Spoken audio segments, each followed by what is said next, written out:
আমরা এখন যে জায়গাটিতে আছি এটি একটি ঐতিহাসিক স্থাপনা। 1863 সালে এই পানি ফোয়ারাটি সর্বসাধারণের জন্য খুলে দেওয়া হয়। সরাসরি ঝর্ণা থেকে এই পানি আসায় এটির স্বাদ খুবই সুস্বাদু, পুষ্টিকর এবং প্রতিষেধক হয়ে থাকে, যে কারণে এখনও প্রতিদিন অনেক মানুষ এখান থেকে খাবার পানি সংগ্রহ করে। এছাড়া বিভিন্ন পাখি এখান থেকে তাদের তৃষ্ণা মেটায়। এখন এই ফোয়ারাটি খুবই সাধারণ মনে হলেও 1863 সালে এটি একটি যুগান্তকারী পদক্ষেপ ছিল।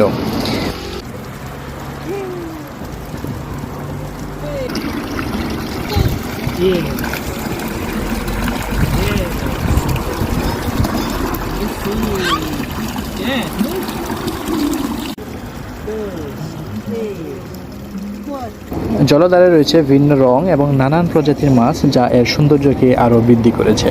যাই হোক, সবাই ভালো থাকবেন, সুস্থ থাকবেন, দেখা হবে পরের কোনো ভিডিওতে। আল্লাহ হাফেজ।